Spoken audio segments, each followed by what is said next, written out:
Your Excellencies, ladies and gentlemen, we have all come together here in Dubai at a crucial moment.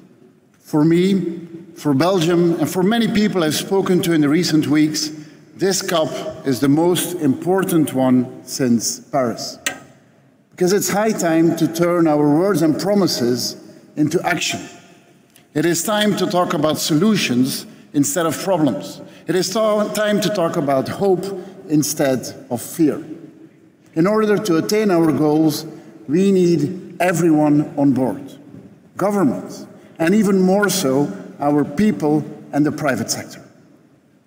Science tells us that unless there are immediate, rapid and large-scale reductions in greenhouse gas emissions, limiting global warming to 1.5 degrees Celsius will be beyond reach. Even those who don't believe in science can no longer close their eyes. The climate emergency is upon us. It affects and reverberates across the world. Every country needs to do its share. Within the EU, ambitious targets have been set for each country. There is no shortage of arguments today. There are plenty calls to action. Voices of our population, scientists, activists, court verdicts. All this comes down to one thing. It should motivate us to accelerate our efforts and to put all energy we have in realizing our commitments.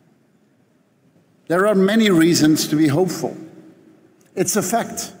A record-breaking 340 billion euro have been invested in renewable energy globally this year.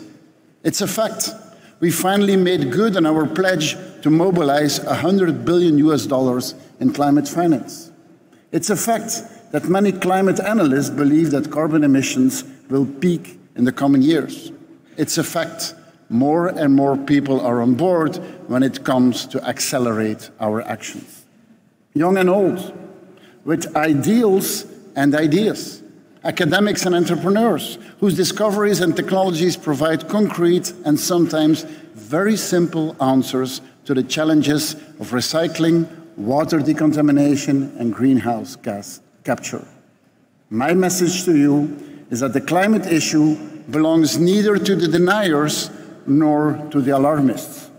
It belongs to those who get up early, to those who grab every opportunity to contribute in speeding up the transition.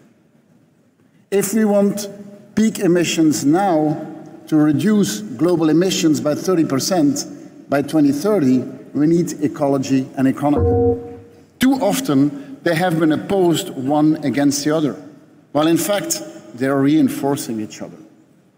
We will not build a climate paradise on an industrial wasteland.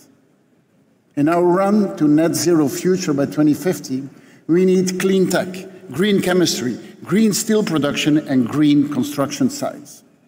The good news is that we are already building that future. Our North Sea wind turbines will produce enough green offshore electricity by 2030 to cover the equivalent of the electricity consumption of 5 million households. In Ghent, 1 billion will be invested to produce the most durable steel in the world. And from Liège, we are revolutionizing the hydrogen industry with cutting-edge technology.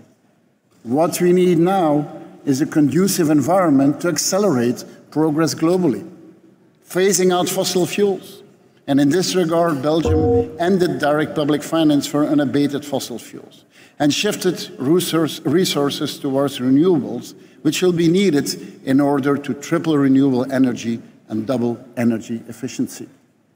We will only reach these goals when innovations and good practices will be accessible to everyone, to all SMEs, to all households in every corner of the world. In Europe, we need to create the right incentives to support our economy in realizing this ambition. As the incoming President of the European Union, this will be my priority. Europe will obviously not win the climate race alone. Partnerships are crucial, especially with Africa, which harnesses 40% of the global solar energy potential, and as stated by the President of Kenya at the African Climate Summit, has the potential to become the green engine of the world. Belgium has already partnered up with countries such as Namibia, Morocco, and Egypt to accelerate this green revolution. In wind, in solar, in hydrogen. We have increased our climate finance to approximately 150 million euros, focusing our effort on biodiversity and sustainable development. In the Sahel region, we are implementing a 5-year, 50 million euros program supporting the Great Green Wall Initiative. We have launched innovative instruments such as DEBT for climate swap. In Mozambique, such instrument will facilitate the implementation of the national loss and damage strategy. Your Excellencies, ladies and gentlemen, we are only going to get this under control if we work together. And if our citizens engage in creating a more prosperous, a more inclusive, and a healthier society. The most important result of COP28 that I would hope for is to create this dynamic of action and trust. Trust that we will be able to achieve the Paris Agreement goals. But for that, we need to scale up the solutions that are in front of our eyes and that we already have in our hands. Tripling renewables, doubling energy efficiency. It should be done, and it can be done. I thank you. Thank you very much, Your Excellency. It is my pleasure to welcome now